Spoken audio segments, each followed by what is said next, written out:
It's really America last under Joe Biden. I mean, we've been seeing it time and time and time again. It's just sick. It really is. It's sick. It's just sick.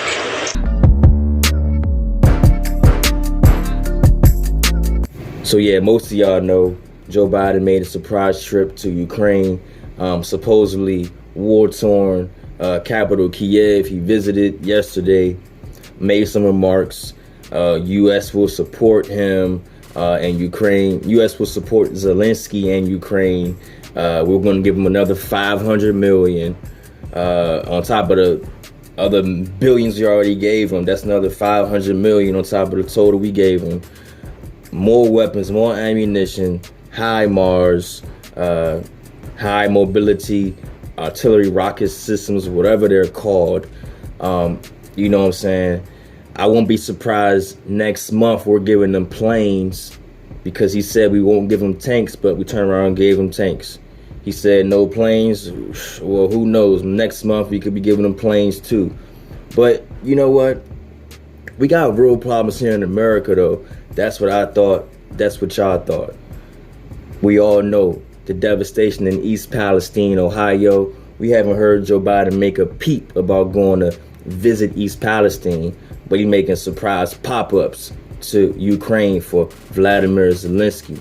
10% for the big guy. You know what I'm saying? Hasn't even visited the southern border of America. And you know what? The northern border, Canada, that's starting a little surge as well. He don't want to go nowhere near that East Palestine, the border, the homeless, the poor, the veterans. We got money for war but can't feed the poor. We all heard this saying time and time again. But this is actually real life. We got money for war but we really can't feed the poor. It's not making sense. It's not adding up. We're giving Ukraine all this money, virtually blank check after blank check. But we got real live Americans struggling here every day, all day, living under bridges, living in camps, living in Chicago O'Hare Airport, Lori Lightfoot. You know what I'm saying? But before I ramble on too much, I'm going to roll this clip. Hear what Joe Biden had to say yesterday. A little quick clip, real quick. I'm going to get back to it, wrap it on up. I'll be done with the video. Roll the clip. The world was literally at the time bracing for the fall of Kyiv. Seems like a lot longer ago than a year, but think back to that year. Perhaps even the end of Ukraine. 1 year later, Kyiv stands, and Ukraine stands. Democracy stands. The Americans stands with you, and the world stands with you. We united the leading economies of the world to impose unprecedented costs that are squeezing Russia's economic lifelines. Together, we've committed nearly 700 tanks and thousands of armored vehicles, 1,000 artillery systems, more than 2 million rounds of artillery ammunition, more than 50 advanced launch rocket systems, anti-ship and air defense systems, all defend Ukraine, and that doesn't count the other $500 million we're announcing with you today and tomorrow. That's going to be coming your way. And that's just the United States in this piece.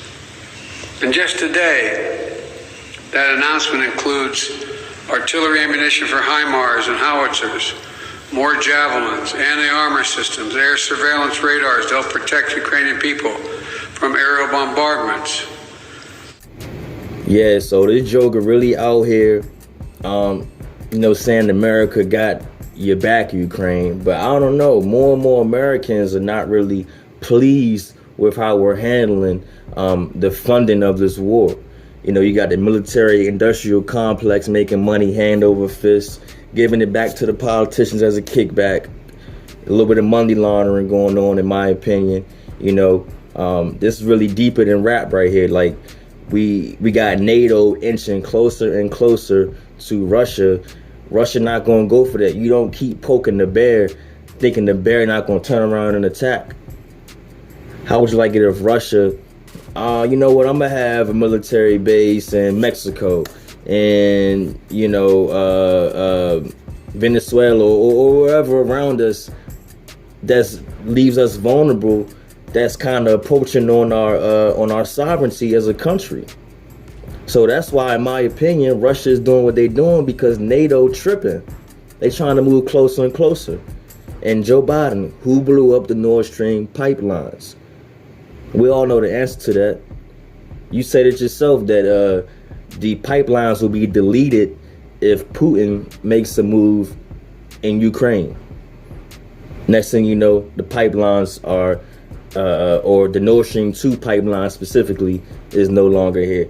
But I can go on and on about this. Open your eyes up. We need more leaders and less followers. I'm out.